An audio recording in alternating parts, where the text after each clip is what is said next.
salut à tous. Confluent de révolutions absolument passionnantes, révolution de la technologie, de l'intelligence artificielle et de la relation client. Et on va parler de tout ça avec Jean-Pierre Gianetti. Salut Jean-Pierre.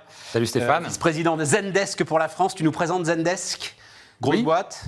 Oui, c'est une boîte qui a une origine européenne. Ouais. C'est une belle histoire. Zendesk, c'est l'histoire de 3 cofondateurs danois à Copenhague en 2007. Ouais. Qui font un constat simple, ils disent, bah voilà, les logiciels de service client, ils sont très compliqués à utiliser, c'est des gros trucs, c'est pas cloud, etc. Donc pourquoi on n'essayerait pas de créer une solution... On est en 2007 à ce moment-là. On est en 2007. Ouais. Pourquoi on n'essayerait pas de créer une solution simple, intuitive, facile à utiliser, que tout le monde pourrait justement utiliser? Et donc, ils ont cette idée.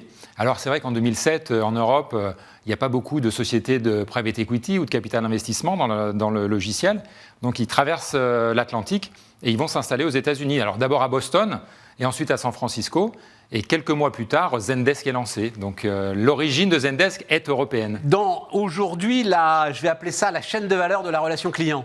Entre Téléperformance, Salesforce et puis des éditeurs de logiciels beaucoup plus spécialisés, où est-ce que tu te situes ?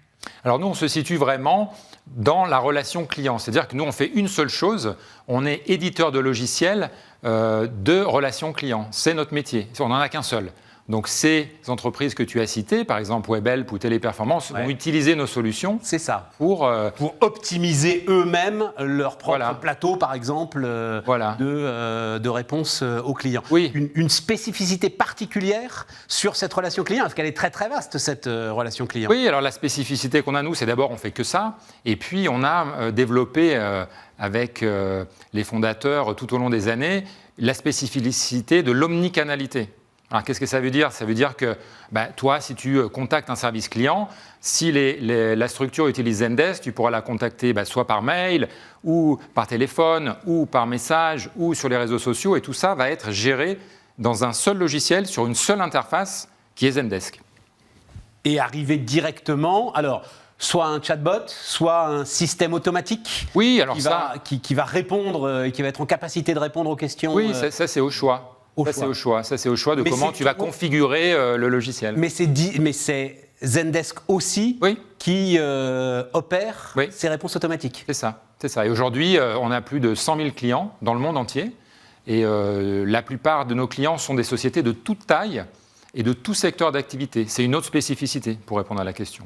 Et alors pourquoi ? Qu'est-ce qui permet ça ? C'est l'adaptabilité de l'outil ? Exactement. Sa capacité à être lourd, léger, à offrir énormément de spécificités ou pas, justement ? Oui, on revient à la mission des fondateurs, un système simple, un système intuitif, un système facile à utiliser. Et donc ça convient aussi bien aux très petites entreprises, aux entreprises moyennes, mais aussi aux grosses entreprises. Ouais. Donc que j'ai 1 ou 2 utilisateurs qui sont des conseillers clientèle ou que j'en ai des milliers, Zendesk convient. Comment est-ce qu'elle évolue, cette relation client ? On dit des clients de plus en plus exigeants, qui veulent des réponses de plus en plus rapides. Enfin, comment est-ce que tu vois les choses et comment est-ce que vous répondez à ça ? Nos clients nous disent la même chose. Ça a beaucoup évolué, notamment dans les 3 dernières années, avec tout ce qui s'est passé. La crise sanitaire, ça a été un choc de la relation client, la crise sanitaire ? Ça a été un choc de la relation client parce que les clients sont devenus de plus en plus exigeants, en fait. Et donc, maintenant, ils veulent des réponses immédiates. Et surtout, il y a une tendance à vouloir changer d'entreprise avec une seule expérience négative. Et ça, c'est nouveau. Et donc, les entreprises peuvent plus se permettre d'avoir des expériences négatives, sinon le client s'en va. Il va ailleurs, il n'a plus de patience, en fait. Il reste 30 minutes au téléphone, ça ne va pas, il n'a pas de patience. Il veut pouvoir contacter l'entreprise avec un live chat ou avec un message, parce qu'il n'a pas envie d'être au téléphone, il fait autre chose en même temps. C'est ça l'évolution. Tout à fait. Et consomme acteur, c'est-à-dire ce qui peut être aussi nouveau dans la relation client, c'est qu'il a envie de s'exprimer. Oui. Il a envie de dire des choses sur les produits. Est-ce que tes solutions permettent aussi cette expression du consommateur qui devient consomme-acteur ? Bien sûr, il a envie de dire des choses, il a envie d'être partie prenante, il a envie de faire des suggestions des fois. Donc il va s'exprimer soit avec l'entreprise directement, soit sinon il va quand même s'exprimer en donnant son avis sur les réseaux sociaux, sur telle entreprise. Donc autant capter tous ces avis, parce que c'est très important d'avoir le feedback du client, évidemment. Tu es quand même dépendant des informations que l'entreprise veut bien mettre dans le système. On va parler des chatbots. Ouais. Il y a quand même encore aujourd'hui, enfin, je sais pas, c'est très très déceptif l'expérience avec les chatbots quand même encore aujourd'hui. Bah, disons que... Et du fait des entreprises qui peut-être ne lâchent pas assez d'infos dans les systèmes, non? Oui, alors les chatbots, c'est déceptif parce que ça va traiter des demandes simples. Donc ça, on va automatiser ce qui est simple. Et encore. C'est la vision. C'est la vision. Mais tout ce qui est demande à forte valeur ajoutée, ça reste quand même traité par l'humain en grande majorité, à travers des canaux différents. Et c'est là qu'est la solution. Ça ne reste pas forcément traité par l'humain au téléphone, mais ça peut être traité par message, ça peut être traité par ce qui arrive des réseaux sociaux, ça peut être traité par live chat, etc., par email. Donc on n'a pas un seul canal, on a tous ces canaux de communication entre un client et une entreprise. Et comment on les rassemble, comment on les gère, et on répond rapidement, c'est ça l'enjeu. Et c'est là que les solutions Zendesk peuvent aider les entreprises. Alors, intelligence artificielle. Oui. Alors, qu'est-ce que ça change? Moi, voilà, on est tous, tu sais, hein, on est tous comme des dingues depuis cette émergence de ChatGPT. Tout à coup, on se dit, ah tiens, voilà un truc qui fonctionne. Et tous, vous saisissez de cette expérience pour nous dire, mais on a des solutions à vous proposer. Oui, on a des solutions. Alors nous, on a une solution qui est spécifique sur le service client. Ça fait 5 ans que nos modèles à nous travaillent sur plus de 18 milliards de tickets, qui sont des demandes clients. On a la base de données la plus grosse au monde des tickets de service client. Et donc ces modèles travaillent là-dessus. Et qu'est-ce que ça va donner concrètement? Ça veut dire que déjà, ils sont disponibles. Si aujourd'hui tu achètes Zendesk, tu as les solutions d'intelligence artificielle.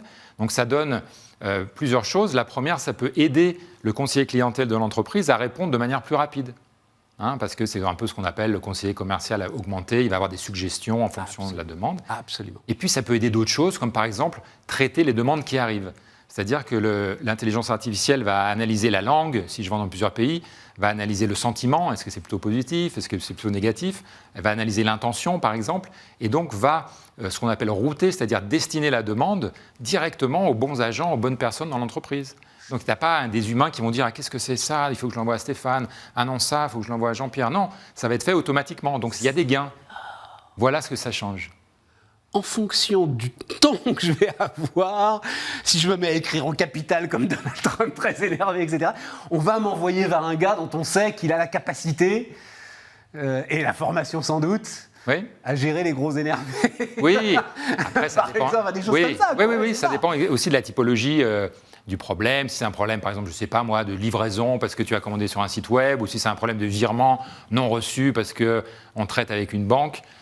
C'est vraiment un sujet passionnant. Priorité des entreprises aujourd'hui dans leur relation client, justement. Qu'est-ce qu'ils demandent en priorité? Dans le contexte actuel, les entreprises sont très attentives à garder déjà leur base client, parce que ça coûte vraiment cher de prendre des nouveaux clients. Donc si on arrive déjà à garder ceux qu'on a, et donc elles vont demander d'avoir des solutions qui vont contribuer à améliorer cette relation client, avoir des clients contents, avoir des clients qui restent. C'est ça qu'elle demande en fait.